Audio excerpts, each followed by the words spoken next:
His piece with Keith Epstein is called "The Health Insurers Have Already Won." This is Democracy Now!, democracynow.org, the War and Peace Report. Anjali? We go now to the Gaza Strip. The New York-based rights group, Human Rights Watch, released a report last week detailing new evidence of possible Israeli war crimes committed during last winter's Operation Cast Lead in Gaza that left over 1,400 Palestinians dead.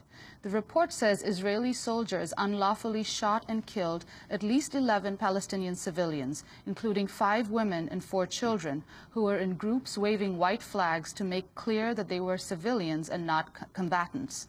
It calls for an independent investigation into these deaths and prosecutions under international law if Israel fails to fairly investigate and prosecute those responsible. Well, the report was released last week, and it's already come under heavy fire from the Israeli government and army spokespeople who deny any wrongdoing on the part of soldiers. Israel's repeatedly blamed Hamas for the deaths of Palestinian civilians, claiming Hamas used civilians as human shields. Well, we're joined now here in our Firehouse studio by the lead author of the report, White Flag Deaths, the Killings of Palestinian Civilians During Operation Cast Lead. Fred Abrahams is a senior researcher at Human Rights Watch's Emergencies Program. What did you find, Fred? Well, this was the 5th report we've issued on what Israel called Operation Cast Lead, and 2 of those reports were on Hamas violations, and 3 were on Israeli conduct. Now, this last report looks at the deaths of 11 Palestinian civilians. Now, this is a small number compared to the total number of Gazans that were killed in the operation, but they're significant because in each of these cases, the civilians were in groups waving white flags.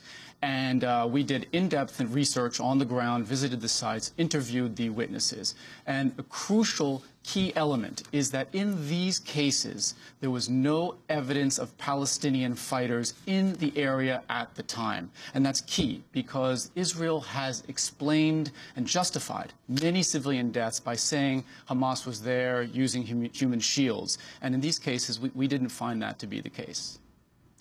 Fred Abrahams, the Israeli government and the IDF have both responded to the report rather harshly. I spoke to Israel's Deputy Permanent Representative to the United Nations, Ambassador Daniel Carmon, yesterday. He declined our invitation to appear on the program along with Human Rights Watch today, but responded to the report over the phone Sunday evening. Those kind of reports, and we've seen a few in the last few months, tend to mislead in a conception that takes it into a generalized world. And I think that what we are confronted with is we have a bigger picture. The bigger picture is a new phenomenon that the world is confronted with, and I can tell you firsthand at the United Nations also, this new world of new kind of warfare, people don't know exactly how to confront this.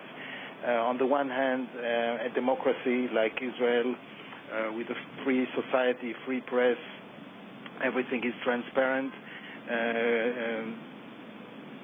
using and exerting its right to self-defense against terrorism.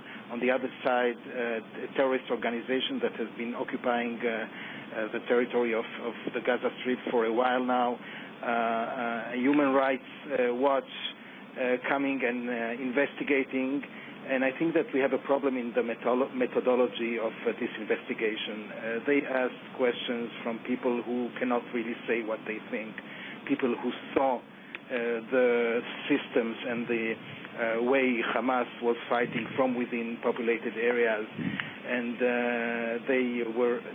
they're not only living in a territory occupied by terrorism, they're also under terror from their so-called leaders in the terrorist stronghold called Gaza. But Ambassador Carmon, if I can interrupt for a second, I mean, looking at Human Rights Watch's methodology, and they've also put out a report, a statement last week saying that, it wasn't just, first of all, they spoke to 3 eyewitnesses in each of the 11 incidents, 7 incidents they looked at, 11 civilians being killed.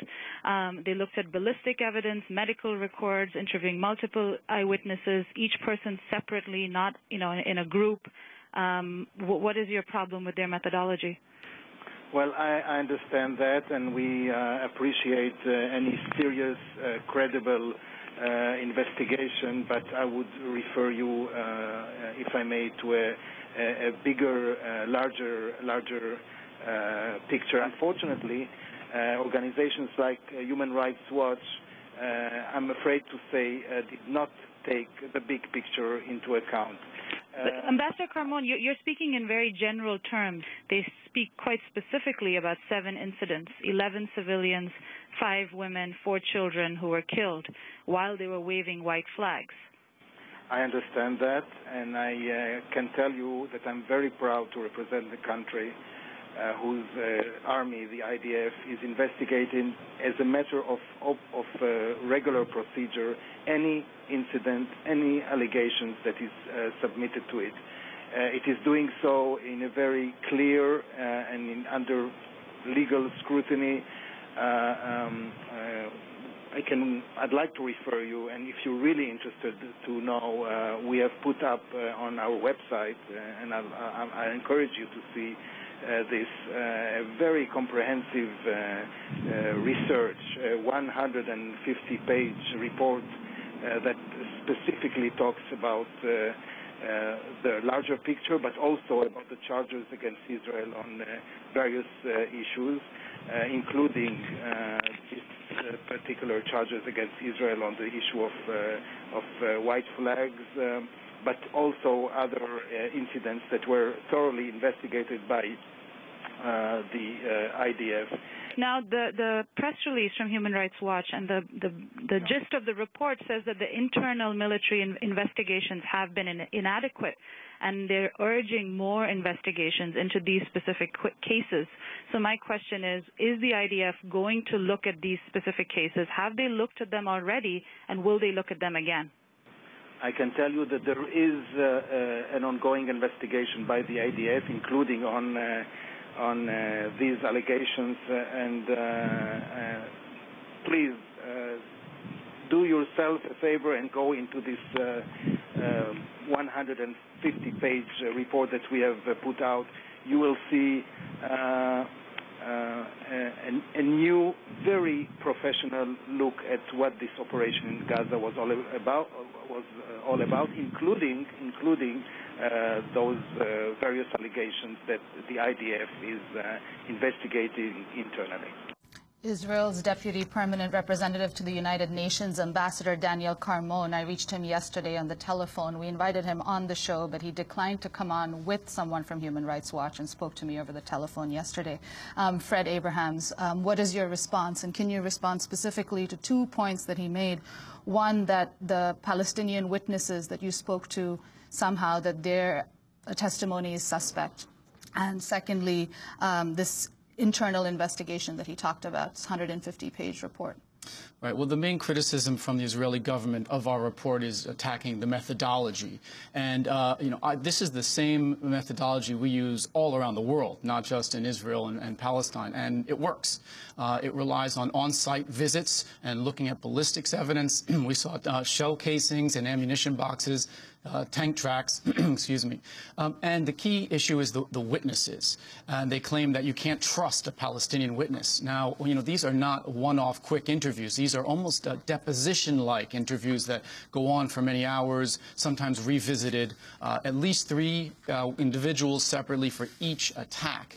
And I really want to debunk the notion that these Palestinians won't talk about Hamas. They will, and I know it because I personally researched and wrote a report about Hamas violations against other Gazans. This is kneecappings, executions, disappearances against mostly Fatah members and supporters, but not exclusively. And what was the main source of our information for that report? It was Palestinian witnesses, and they spoke about it. They talked about how their relatives were taken away and are missing. And so it's just untrue that Gaza is a homogenous terrorist den.